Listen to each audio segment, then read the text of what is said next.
Hi, everybody. I'm Bob Weiner, Newsmakers Committee of the National Press Club. I'm the moderator. And welcome to the National Press Club, where news happens, and today will be no exception. We are very proud and honored to have with us today former Cuban political prisoner Alan Gross of the United States, who will speak and answer media questions less than a week before President Obama travels to the island of Cuba. Mr. Gross will describe what he went through and endured for 5 years of his detainment, what he believes Cuba should do to assure the freedom of internet access he fought for to achieve for the Cuban people, and what the U.S. policy toward Cuba should be to achieve this goal. Clearly, the trip of the president is not just about baseball, trade, and tourism, but the rights of the Cuban people. Mr. Gross, who has worked to provide trade facilitation advice to clients in emerging markets and designed multi-million-dollar internet-based satellite communications services to businesses and government organizations, was a political prisoner in Cuba from 2009 to 2014. After he was freed, President Obama introduced him at the 2015 State of the Union. The president will travel to Cuba March 21st as the first sitting president of the United States to visit the island in 88 years. His wife, Judy, was a tower of strength in her advocacy for Alan's release, and as a friend and familiar to people at the National Press Club, where she had events here pressing for that to occur. And thank you, Judy, for what you did. Alan thanks you more than we do. So. This newsmaker is open to credentialed media and club members, and so all questions must be from credentialed media and club members. Alan will speak for 20 to 25 minutes and then will respond to questions. This will be a sharp 1-hour event, and we'd like each media person or club member to identify yourself and your organization as you speak. Ben Lasky, if you raise your hand, Ben, has the roving mic. That's the tape recorder. Here's the roving mic. Okay. And we'll give it to you. Hold the mic about 3 inches under you, and it'll be best sound for the media that are here. I want to introduce also my wife, Pat Berg, and you've met Ben Lasky, and also to thank Joanne Booz, the club staff liaison for Newsmakers, and Bill McCarran, and finally, and most importantly, Jamie Horowitz, the chair of the Newsmakers Committee, who has been so supportive. Jamie, if you'd raise your hand, in making sure that this event occurred. So upcoming events, just so everyone knows, will include a newsmaker on March 18th with Cornell Brooks, the NAACP president. What's the subject of his newsmaker, Jamie? Criminal justice and also Flint. Okay, criminal justice and Flint. And John Koskinen, the IRS commissioner, March 24th, right as we are in tax season, is a speaker's lunch by the National Press Club. So, Alan Gross, I believe the floor is yours, unless I forgot anything. Pat, no? Okay, great. Thank you. I need my, thanks.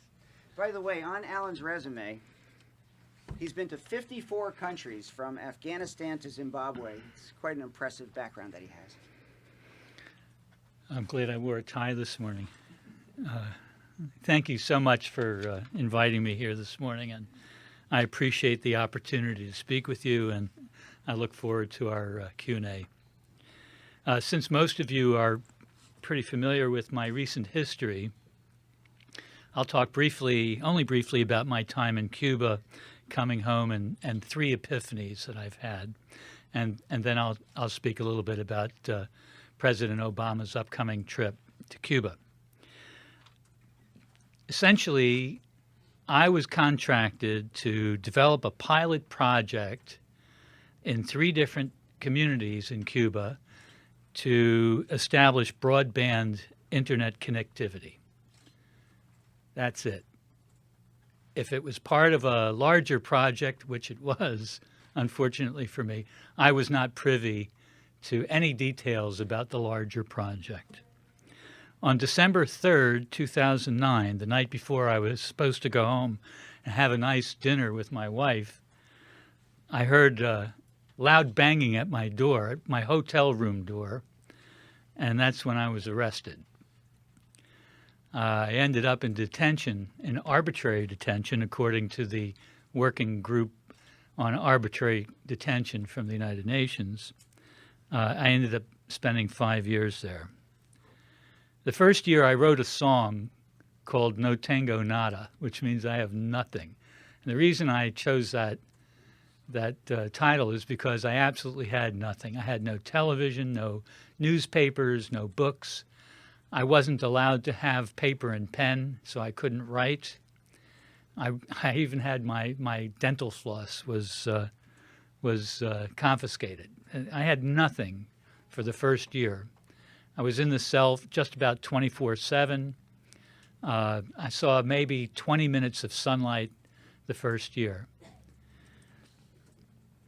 I did have a visit from the former president of the Dominican Republic, Leonel Fernandez, who told me that he came with a message from President Obama saying that this whole thing was not about me. And I said, thank you very much. If it's not about me, why am I here? In the next years, 14 months after I was arrested, I was finally charged with the crime, and I was put on trial. It was a show trial. I was found guilty of being a threat to the integrity or independence of the state, which I thought was kind of strange because I didn't think the state had any integrity. I was found guilty before the trial was started and sentenced to 15 years in maximum security.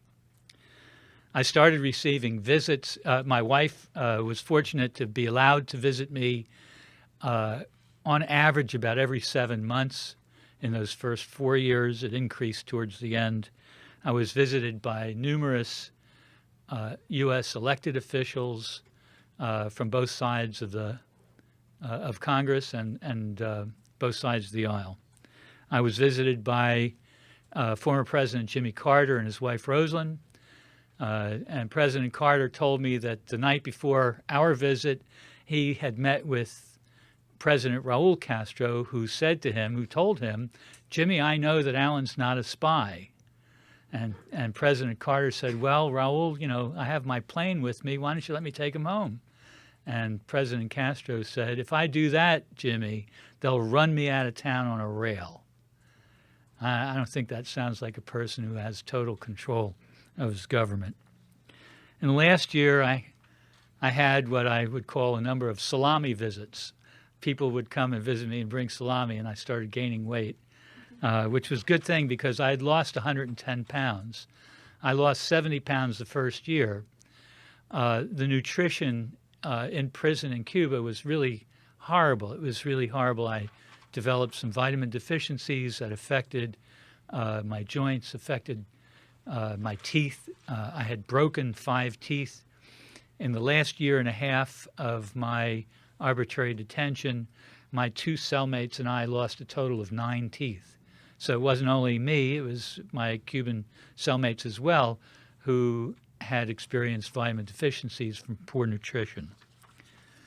In April of 2014, I was becoming a little impatient, and so I decided to go on a fast to protest the dearth of leadership in both governments in finding a solution to this problem of mine. And then I ended the fast 9 days later at the request of my mother. And then later on that year, I refused any further consular visits, which really shook up the Cubans. I don't know if it shook up our guys or not, but the Cubans were surprised. Every month they'd say, well, it's time for the consular visit. They were signatories to the International Consular Agreement, which says you're allowed to have consular visits every 30 days. And sometimes they skipped the month, not at their doing, but at the government of Cuba's doing. But usually we met every 30 days. I put a halt to that. But I want you to know that I never gave in to despair. I never threatened to harm myself. And there were three things that helped me survive. The first thing was remembering a miraculous part of my family that survived an ordeal much worse than my own. Just thinking about 6 brothers and 1 sister from the same family who survived the Holocaust gave me inspiration, hope, and grounded me with the thought that I came from a good gene pool. The second thing was daily exercise. I started exercising the very first day of my incarceration. Not that I knew I was going to be in prison for 5 years, but I thought that since I had nothing else to do, I might as well exercise. And the third thing was to find something to laugh at daily. And that was the easiest thing to do because of the 54 countries I've been in. Cuba really is one of the most screwed up places I've ever seen. And it became comical after a while. They have their own term in Cuba, and the term is Cubaneo. And Cubaneo is sort of like Murphy's Law on steroids. The day before, actually 2 days before I was freed, I was speaking with my wife over the phone, and she said, bless you, and she said, Alan, we're not going to talk like this again. And I got it. She was hinting to me that I would be coming home soon. The next day, I was talking to my lawyer, Scott Gilbert, on the phone, and Scott said, Alan, I have to tell you, tomorrow morning, Judy and I are going to come down on Air Force One alternative, and we're going to pick you up and take you home. And I said, okay, Scott, I'll see you tomorrow. And he said, no, really, we're going to come down and get you. And I said, I believe you, Scott, but I've been down this route before, and I don't want to get excited until we take off. I said, and besides, why are they sending Air Force One alternative? I have 2 tickets from flights I'd missed. You don't think the airline's going to honor those tickets? Anyway, so we got on the plane, and the staff had conspired with my wife and my lawyer to have corned beef sandwiches and potato latkes. Now, potato latkes are like they're potato pancakes. It was the first day of Hanukkah, and it's a traditional food that we eat on the first day and throughout Hanukkah. And I hadn't had any meat in about 5 years, and I had this one fang hanging down because I lost these two, and these 2 broke off, and this one broke off. But I had this one fang, so I've got this corned beef sandwich in my hand. And I'm just starting to nibble at it when a flight attendant came into the room and said, Mr. Gross, yes, you've got a call. There's a call for you. I said, who's calling me here? And he said, it's the president. Oh, all right. So I put the sandwich down, and I picked up the phone. I said, hi, this is Alan Gross. He says, hello, Alan, this is Barack Obama. I said, oh, Mr. President, how are you? He said, I'm fine, Alan. How are you? And I said, well, I was just about to eat a corned beef sandwich. And he says, I thought I heard a little mustard on your lip. And then we chatted for a few minutes and then finished the rest of the trip. I came home. And when we landed at Andrews and Judy descended the stairs before me, and I'm looking out on the tarmac, and I see this reception committee, senators and congressmen and friends, and it was just incredible. I should mention that Senators Leahy and Flake were also on the plane that picked me up, along with Judy and Scott, and also Representative Chris Van Hollen. And I want to tell you that Representative Van Hollen was the first elected official to contact my family, to contact Judy, within days after I was arrested. No one had contacted her at all with any information whatsoever. And Chris called Judy and assured her that everything would be done to get me out, and he stayed with the issue the entire time. He was just a tremendous champion, And there were other champions too, obviously. There were 4 ironies of my experience in Cuba. The first one is that I was in Cuba trying to help people become connected to the rest of the world, and suddenly I became completely disconnected from the rest of the world. It's kind of ironic. The second one is that I grew up in a family and worked in a community that taught me how important it is to care about the less fortunate, and then I became radically less fortunate. The third one is that I worked as a community organizer in the Jewish community so that we could better develop financial and planning resources needed to support partner or beneficiary agency programs, and then I became a beneficiary. The realization that freedom is not free was a very hard pill for me to swallow. I, the benefactor, became I, the beneficiary. And although there was no shame in that, there was no joy in it either. The movie Groundhog Day with Bill Murray shows a guy who wakes up every morning and it's the same day. No matter what happens during the course of the day, he goes to sleep at night. The following morning he wakes up and he's in the same room and he's in the same place in the same city. It's the same day. And that's kind of how my life was for 5 years. Every day was the same. And one of the things that helped me get through this, to remind me that weeks do begin and they end, and another week begins, this thing that helped remind me of this was canned salmon from Costco.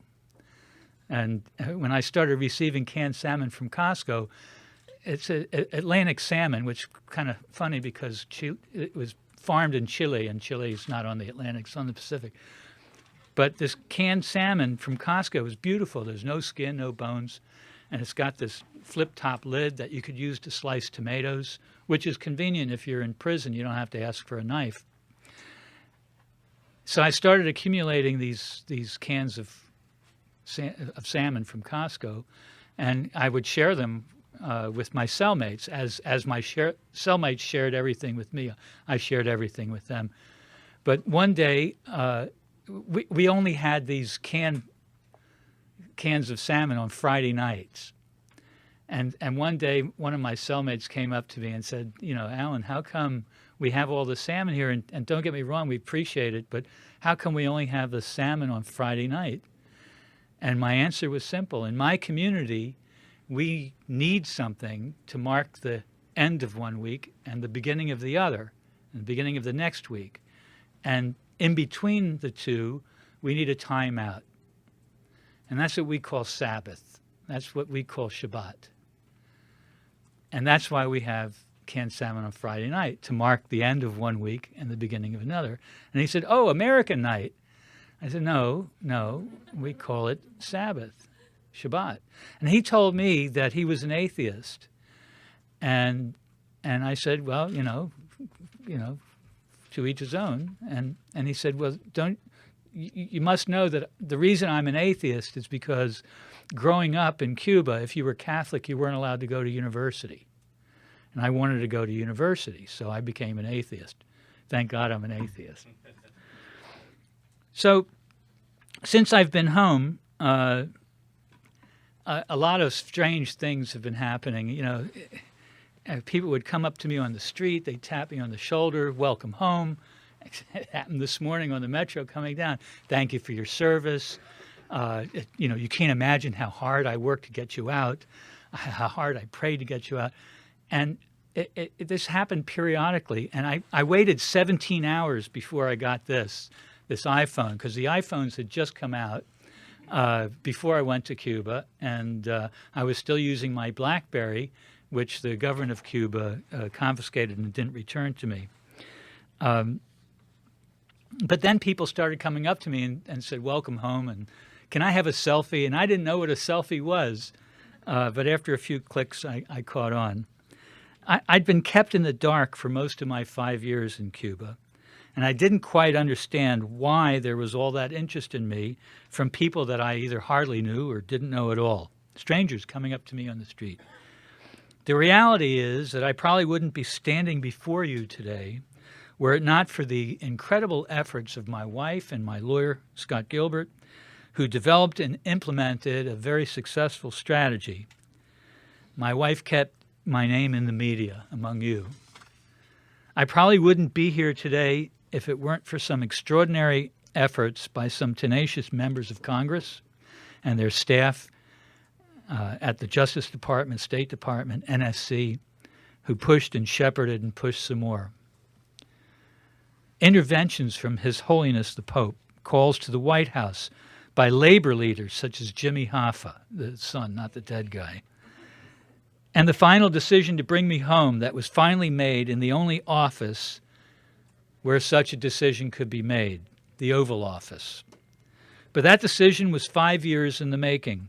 So I had to ask myself what ultimately tipped the scales in the right direction in the Oval Office that enabled the president to make such a historic decision. And the answer I found was everyone. Everyone. Regardless of the activity or level of interaction, it was everyone that helped the president make that decision to bring me home. It was everyone's participation in varying ways that helped to bring me home, and I hope that my gratitude is being appropriately and unambiguously expressed, including to those in the media who wrote about me. So many people came up to welcome me home, to wish me well, to tell me how much they appreciated my service, and to let me know how hard they worked to bring me home. And here comes the first epiphany. They were all invested in me in some way, if not through their activities, then at least emotionally, and through their prayers. And with my return to freedom, I represented a return on that investment. And it took me months to come to that realization. The fact of the matter is that tens of thousands of people in my community and around the nation prayed for me, spoke up for me, stood up for me, took action on my behalf. And here's epiphany number 2. Demonstrably showed me that there's at least a little bit of Moses in all of us. Moses was a leader. I can praise and thank my core redemption team in Washington from now until the end of time. I can thank all of the interfaith and political organizations for everything they've done to help redeem me. But perhaps the real reality is that it was our community, yours and mine, whatever that community is, that led and participated in a grassroots to the top effort that tipped the scales in the right direction in the Oval Office so that the president could make that correct and historic decision. And thinking about a grassroots effort, much of it was funded locally by the Jewish Community Relations Council and co-sponsored by the Interfaith Council of Greater Washington. They held vigils on a weekly basis across from the Cuban intersection, now embassy, for 4 years, every week for 4 years. It's incredible how community organizations touch our lives here and around the world, and even in Cuba. And then here's epiphany number 3. Who knew that making annual financial and activity commitments to a community philanthropy was akin to paying a premium on an insurance policy of which most of us are completely unaware? Certainly I didn't know, but wow, I was really glad I had that kind of coverage, that insurance coverage, when I needed it. So to all of those in your profession who kept Cuba and my name in print on the air and during my time in arbitrary detention, as well as to all of those who participated in community-led efforts, I have to say to each and all of you, in this room, in this community, in this country, and beyond, thank you. Thank you for helping to restore my freedom. Thank you for bringing me home. Freedom is bliss. I realized that this whole experience in Cuba was not about me. It was never about me. But I also recognized that, at least to some extent, I became an unintentional catalyst for a huge change in Cuba-U.S. relations. Now that I'm able to enjoy my freedom, I have become an intentional catalyst, and I support any progress evolving from newfound constructive engagement. After all, why have a State Department or diplomacy if we don't engage? And there has been progress, and not only from the U.S. side. I believe very strongly that information is food for the brain. Without it, our brains won't develop. And access to information should be considered a human right. How in the hell can any country compete in today's marketplace if it is denied access to information and if it is denied the capability of communicating with those markets? This means that the Cuban government will need to do some fancy bending if it wants Cubanos to be able to compete and grow its economy. Without question, for Cuba, export will be the engine of future economic growth. It must be so that it can generate sufficient hard currency revenues in order to import critical products such as food and medicine, which, as you know, are exempted from the embargo. Prior to the revolution, Cuba produced 60% of its food. Today, only 20% or less. Food security in Cuba should be considered a real issue. Why is this? Because of the embargo? No. Not when less than half of Cuba's arable land is under cultivation. Between my own observations and access to official government of Cuba data, might not be accurate, but it's official, I know how fractured Cuba's economy is, and that the single most significant issue affecting that economy is productivity, not the embargo. Although the embargo is compounding their problems on the island, foreign direct investors will be mostly absent from Cuba until the embargo is lifted. And there's a technical expression for the U.S. embargo, caca del toro. From Cuba, the embargo is called el bloqueo and blamed by the Cuban government for all of Cuba's economic and physical woes. It's caca del toro. It's baloney. Cuba trades with more than 80 countries around the world, and the U.S. is among Cuba's top 5 trading partners. El bloqueo, the embargo, is caca del toro. No, the real problem is productivity. How productive can a workforce be when the national monthly average income on a per capita basis is $18.20? It's not my number, it's the government of Cuba's number. And there's little opportunity, if any, for growth or advancement, no matter how hard or smart one works. Even President Raul Castro, before the National Assembly in December of 2010 or January 2011, spoke of Cuba's productivity problems, specifically stating that these were not caused by the U.S., that the problem of productivity in Cuba was a homegrown problem. And so, while the government of Cuba needs to do some fancy bending, so does the U.S. If the U.S. wants the government of Cuba to get out of the way of the island's emerging private sector, then the U.S. government also needs to get out of the way. Congress needs to grow a pair, cry me a river, build me a bridge, and get over the failure of the embargo by lifting it. Only then will Cuba be accurately seen for its failures and successes. Thank you. Yeah, journalists aren't allowed to applaud, but anybody else can. Well, my PhD wife is right. You are eloquent. Oh, my. Let's open with a few questions and one comment. Your teeth look great. Thank you. Thank you. Thank you. It's Dr. Starr on 19th Street. He did a great job. He's an architect, an engineer, an artist, and a perfectionist. Okay. Question. So your objective was to connect the Cuban people on the internet, and the president is making this trip.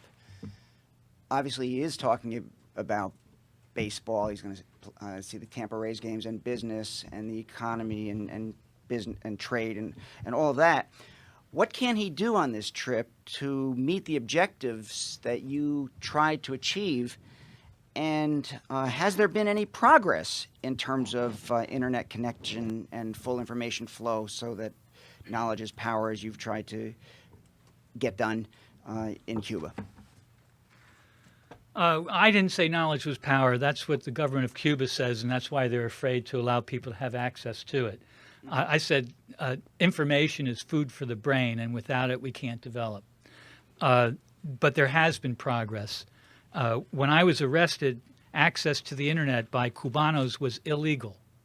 In June of 2013, it was made legal. When I was arrested, internet cost $6 an hour, internet access. The price was reduced to $4.50, and now it's $2 an hour. While I was still incarcerated, the government of Cuba started developing internet centers with computers. They wouldn't allow Wi-Fi, but they provided computers. And unfortunately, the way it worked out was there would be one computer for every 25,000 Cubanos. So that wasn't enough, and they found from a practical standpoint that they would need to open it up to Wi-Fi. And since so many Cubans were receiving smartphones, they can't really afford it themselves, but families in the U.S. would send it. Wi-Fi spots have been opening up, hotspots have been opening up in different parts of the island. The service isn't great, but it's a heck of a lot better than it was before. And to the best of my knowledge, nobody's being arrested for doing what 3 billion people a day do, and that is log on. I think that as far as President Obama is concerned, he's not going just to see a baseball game. Judy and I met at the White House last week, and we shared some information back and forth and some suggestions back and forth about the president's trip. And one of the concerns that I had was when I heard that he was going, I asked if he was going to be meeting with Fidel Castro, because I would have been really upset if he had met with Fidel Castro. And the answer was no, he will not be meeting with Fidel Castro. He'll meet with President Raul Castro and more than likely First Vice President Miguel Diaz-Canel,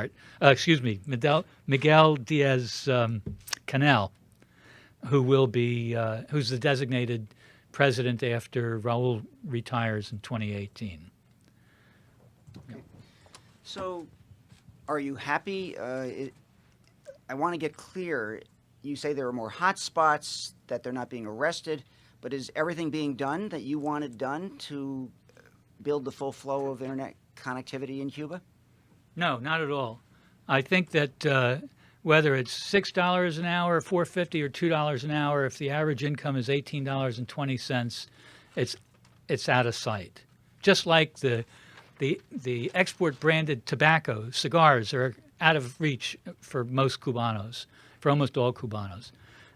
If the government of Cuba, and I never wanted to interfere with the government of Cuba, believe it or not. I don't think anybody should interfere with the internal politics of any country.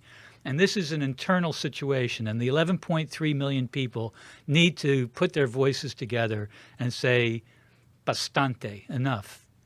If the government of Cuba wants to continue to control everything in a pathological way, as they have done for 55 years, they want to keep records of every incoming and outgoing email, which they do since email came to the island, then fine, go ahead, do that. But at least franchise the service. Then the government doesn't have to pay for it. The private sector can pay for it. They'll still go through the hubs and the teleport owned by and controlled by the government, but the private sector will be able to offer a better service. There will be more of it, and more people will have access. So that's just one example. I mean, they need to allow a situation whereby satellite connectivity is not the only source of connectivity, because that's the most expensive technology for connectivity. They need to develop other methods that are terrestrially based, that are much less expensive. And that's something that I believe we're working towards with some of our telecom companies in the U.S. and other countries, for that matter, negotiating with the government of Cuba. Okay. Now, in terms of your own situation, and this is a difficult one, it's one that struck me, and you can address it. The press report said that first you were followed, then on a couple of different trips you made. First you were followed, then you were warned, and then you were arrested, that in their view you were violating the law of the Cuban government, whatever that means. So can you address that? And if that's true, that if you knew you were followed, if you knew you were warned, was it your choice to persist and to risk being arrested, and then the rest followed? So can you address that? Sure. I have no idea where you heard that I said I was being followed. I never said that. I might have said that things were not as they appeared to be with each subsequent trip. I don't believe I ever said that I was being followed. But the reality is their Committee for the Defense of the Revolution, CDR, which is like Neighborhood Watch on steroids, is nobody can really go anywhere in Cuba without the government knowing about it. And one report I read said I was running a covert operation. You can't run a covert operation in Cuba when you make your arrangements through the government of Cuba. You make your travel arrangements through the touring company. You stay in a hotel owned by the government of Cuba. You rent a car owned by the government of Cuba. You eat in restaurants owned by the government of Cuba. And when you come into the airport at Jose Marti International, and they ask you what all this stuff is, you tell them it's for a computer network, and they ask where it's going, and you tell them it's going to the synagogue in Vedado. So, a lot of things might have been inaccurately described. Being followed is one of them. Being warned is another one. No one ever warned me about anything. In fact, had I been warned with some specific information, then perhaps I wouldn't have gone there to begin with. And the biggest warning that I should have had was it is illegal to distribute anything in Cuba that is funded in full or in part by the U.S. government. That's punishable by a maximum of 8 years in prison. Nobody ever told me that. Nobody told me that. If I had known that, I would not have gone to Cuba, certainly with any equipment or with any objective on a U.S. government-funded project. But as each trip progressed, I started feeling uneasy. I saw things that didn't seem right. For example, there was a van in Camagüey driving very slowly down the street, and there was a guy next to the van holding a whip antenna and an amp meter, and they didn't stop in front of the synagogue where I was working, but they were obviously looking for radio transmissions, because you can't conceal any radio transmission. Any radio transmission, any transmission of radio signals cannot be undetected. They are totally detectable. He did not stop in front of the synagogue, but it kind of shook me up. Why are these guys looking for radio transmission? A Wi-Fi device will emit, if you send an email through Wi-Fi, it's going to emit a radio signal. And so it was their job to drive up and down every street looking for radio transmissions. And it was just, and then there was a group of Canadians who had brought in some computer equipment. They were arrested, their computers were confiscated, they were held for 2 weeks, and then they were deported. And I oh my gosh, what would I do if something like that happened? Well, God, I would have been thrilled after 5 years. Okay, questions? Ben, take the mic, and let's start with the young lady at the left. And identify yourself, please. Hi, yes, I'm Lucia Leal with EFE. It's a Spanish newswire. Nice to see you again, Alan and Judy. I have two questions. Today, the Obama administration is announcing more steps to soften the embargo. Many Republicans in Congress argue that he's giving it all away, his concessions, without asking for anything in return. I was wondering what you think about that. And also, are there any dissidents in particular that you would like Obama to meet with during his visit? I'll answer the second question first. I don't know any dissidents. I know a lot of political prisoners, and now, thank goodness, former political prisoners, but I do not know any dissidents, to the best of my knowledge.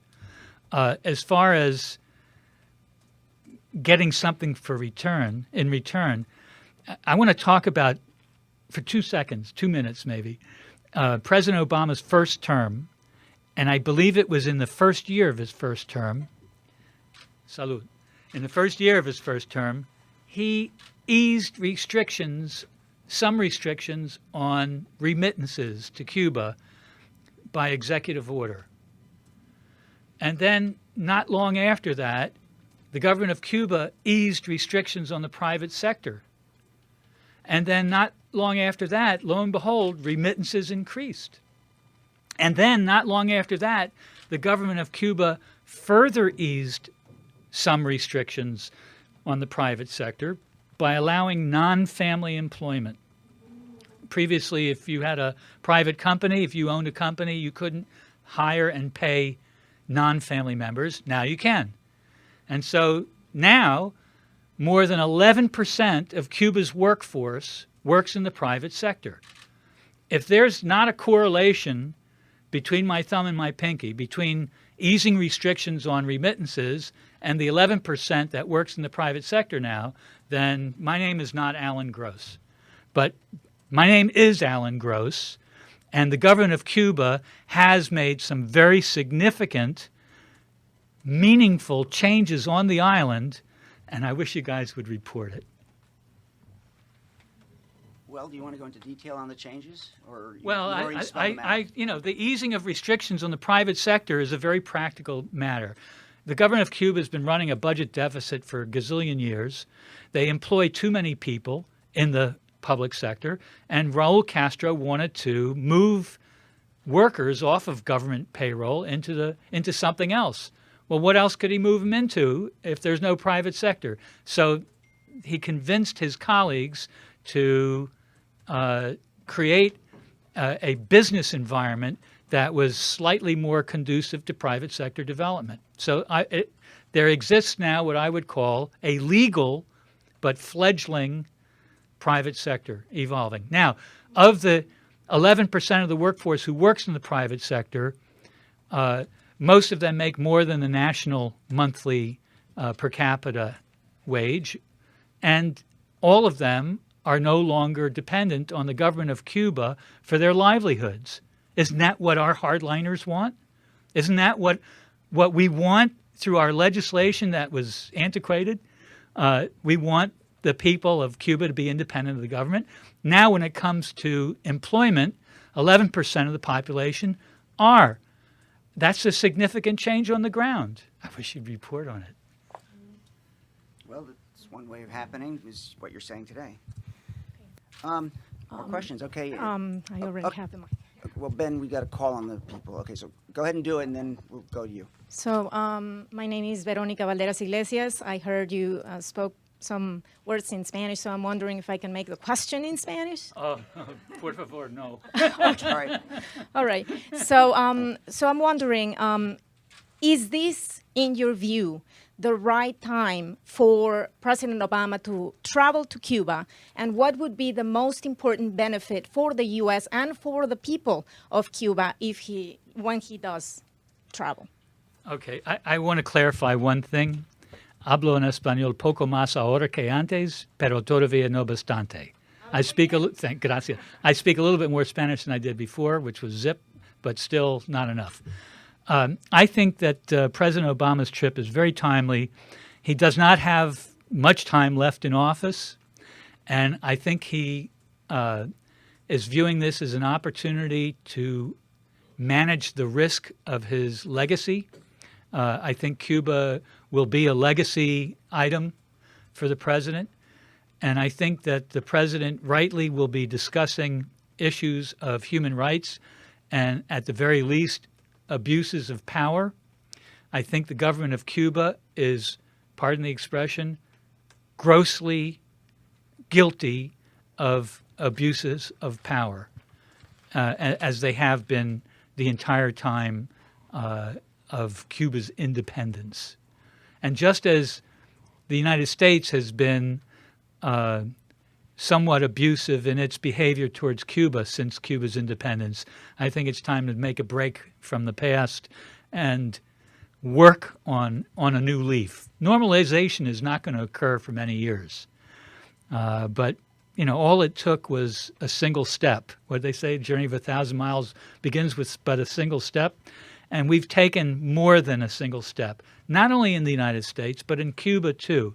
And to those members of Congress who said that Obama has been giving gifts to the Castro brothers, I would respond to that by saying the Castro brothers are totally irrelevant to Cuba's future. What kind of gift is that? And could you just answer, please, the second part, which is what is the most important benefit you see for the Cuban people and for the U.S. from this trip? From my vantage point, 11.3 million people live in a prison without much historical opportunity for growth and advancement. And I think that President Obama is not bringing opportunity. He's bringing the hope of opportunity. He's generated interest from private industry in the United States who will ultimately invest in Cuba. Cuba needs foreign direct investment.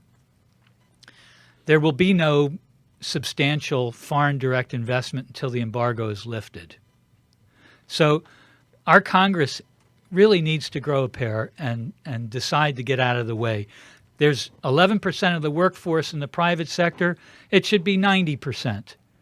And it's not going to become 90% until our government gets out of the way. I think President Obama is showing his leadership by saying the United States, the president, the White House, wants to get out of the way, and this is what we're doing, and this is what we're going to continue to do in order to ease the impact of the embargo. But the embargo can only be lifted by Congress, and Congress is going to need to step up to the plate. And even though President Obama is going to a baseball game to watch people step up to the plate, Congress needs to do the same thing. They absolutely need to do the same thing.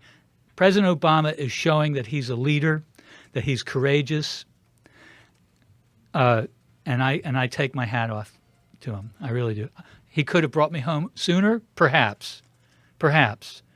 I was never angry with him. He had a few other things on his plate, but he did bring me home, and I'm grateful for that. And I think he's doing the right thing by going there.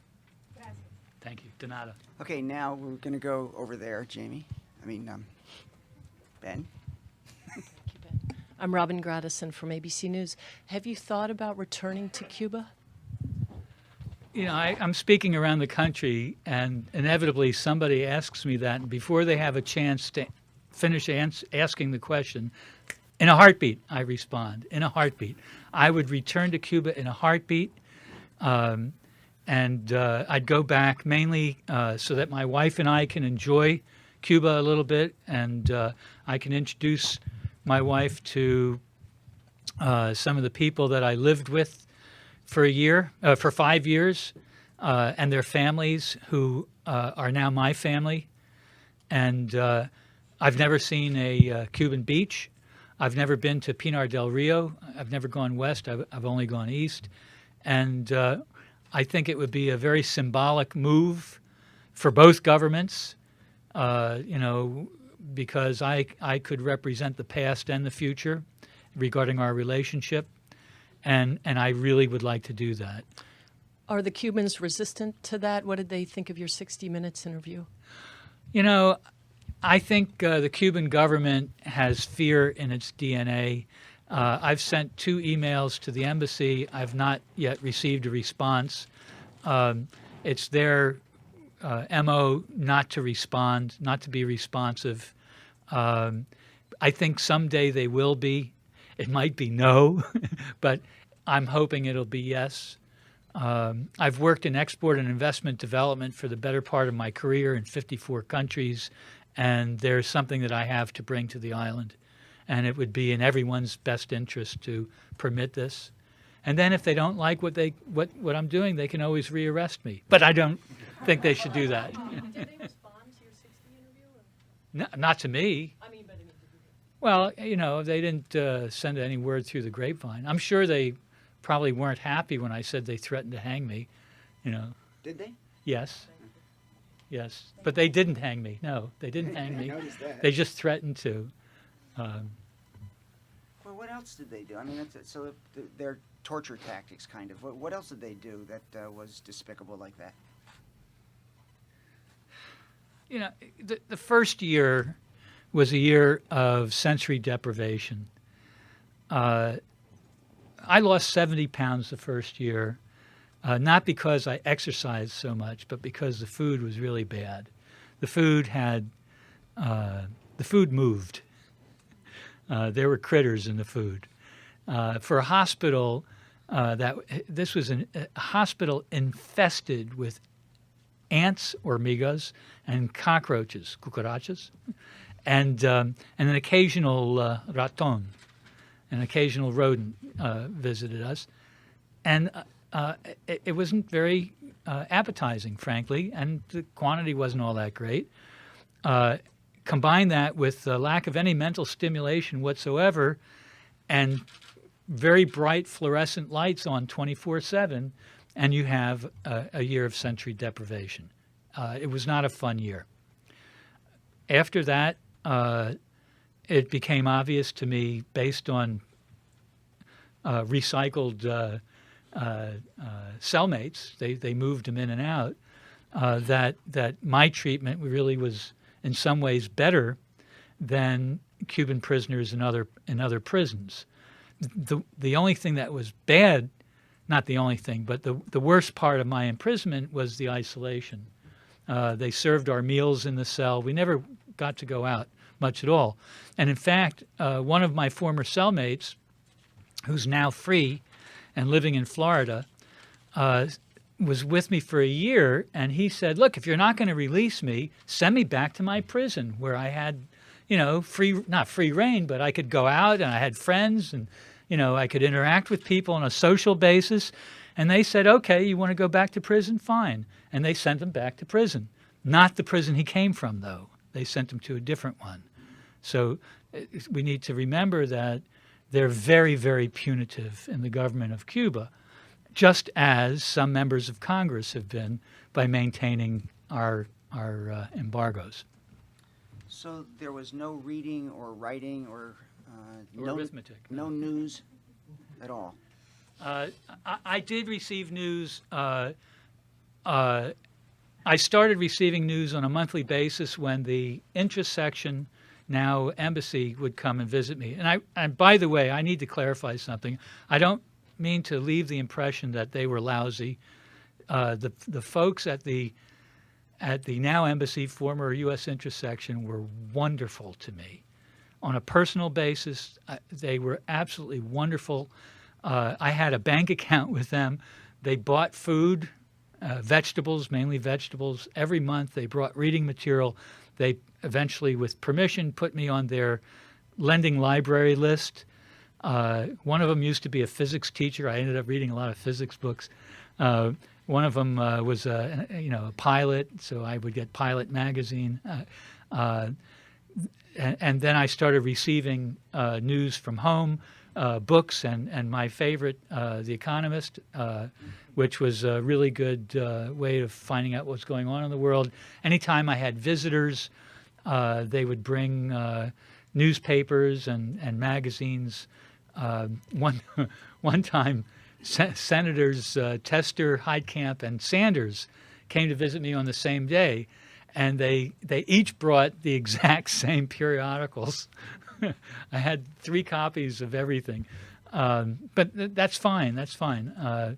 Because I would give those to my cellmates, and they would give them to their families, and it would get circulated around that way. They also brought the largest bag of peanut M&Ms I've ever seen in my life, and 2 gigantic vats of chocolate chip cookies, which everybody loved.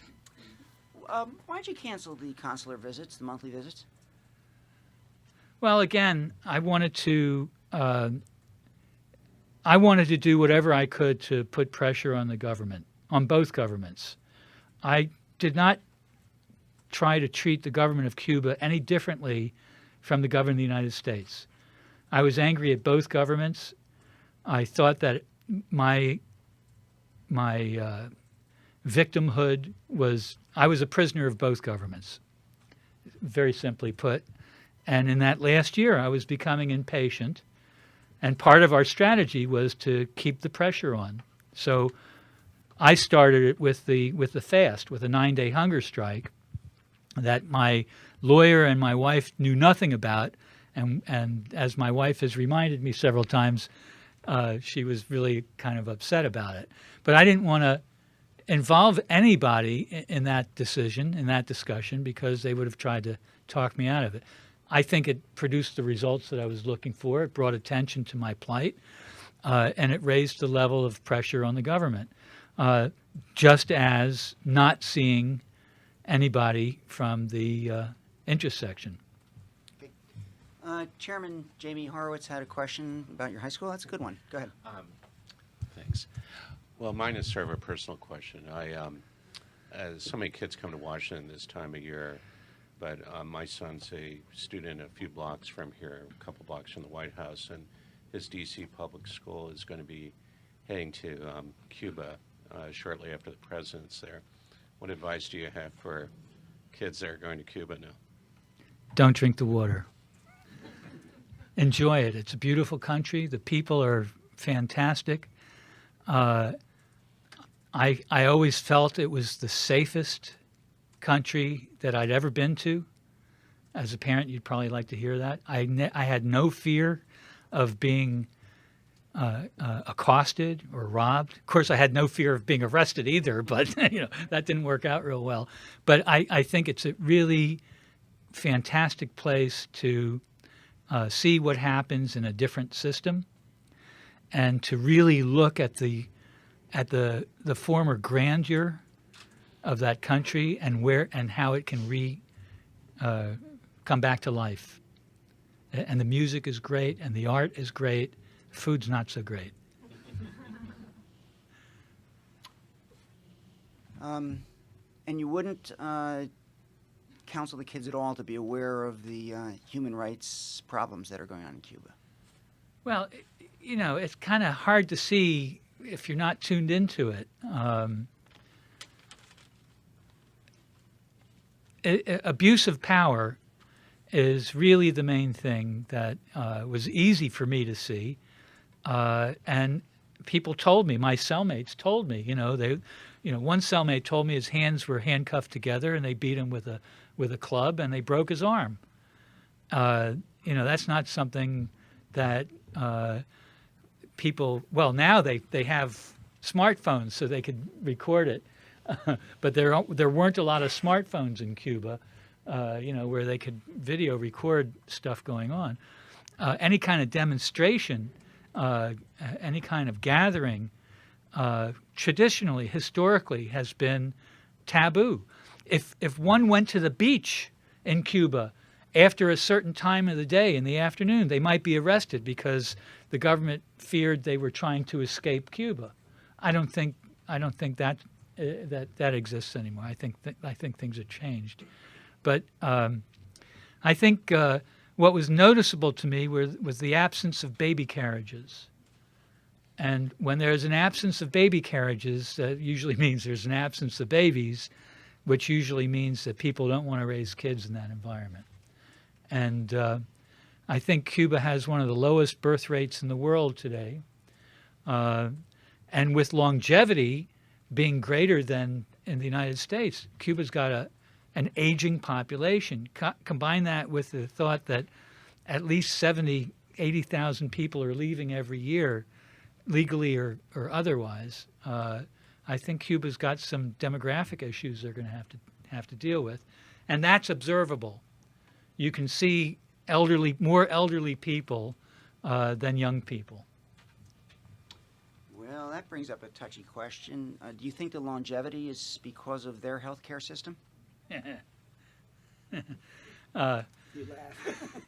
Healthcare delivery system in Cuba sucks, putting it mildly. However, health and medical education is superior. It's incredible. Education in general is probably the only thing Fidel Castro's vision was right about. When Brazil was hiring doctors to work in rural areas, doctors from all over Latin America were trying to get this work, and they had to take national boards, the equivalent of Brazilian national medical boards. Only the Cuban doctors consistently passed. So from an academic competence standpoint, their medical people have had superior educations, and they, ironically, have been allowed to use the internet. Doctors get to use the internet, so their brains have not been retarded because they've had food for their brain. But the healthcare delivery system, like just about everything else in Cuba, is really terrible. It's really terrible. Okay, go in the back, young lady with her hand. Both of them can ask. Mariam McCrandle, Voice of America. Two questions, partly that people have asked, but I want to just do quick follow-ups about you going back to Cuba. Just curious to know, was there anything in the agreement of releasing you that talked about banning you from ever going to Cuba that you know of? Not that I'm aware of. Okay, and you talked about sending 2 emails to the embassy. Is it asking to go back, or what? No, initially just asking to meet. To meet, okay. That there are things that we should probably discuss, Okay. and that I would like to set up a meeting. I didn't ask specifically for a visa to go to Cuba. Okay. I thought it would be more appropriate to clear the air on a few things so that they wouldn't be concerned, so they wouldn't have any concern. Okay. I mean, I'm a nice guy, and You look like a nice guy. I am. I'm one of the nicest guys I know. I don't want to create any trouble. I can't judge still. I'm a reporter still. The second quick question has to do with, this might be the $1 million question. It is that, or it's also indiscreet. In that short conversation, or I don't know how long was it with President Obama, did you ever ask the question, what took you so long?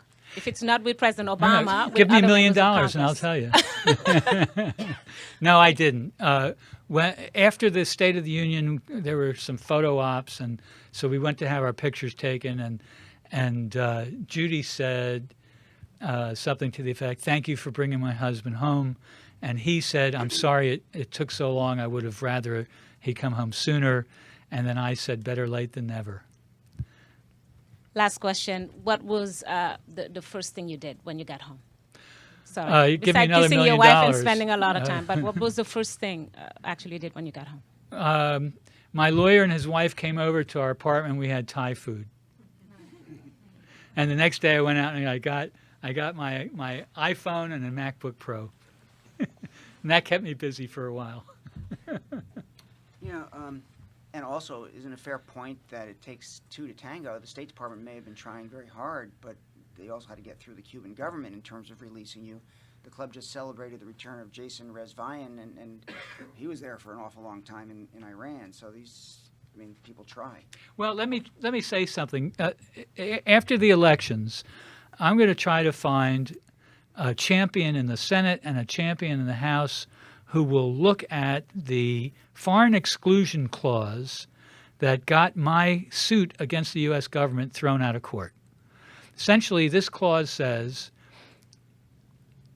regarding American citizens overseas, or anyone else for that matter, if the government of the United States was negligent in any way, caused any kind of harm or injury, and that injury occurred overseas, then the government of the United States is not liable.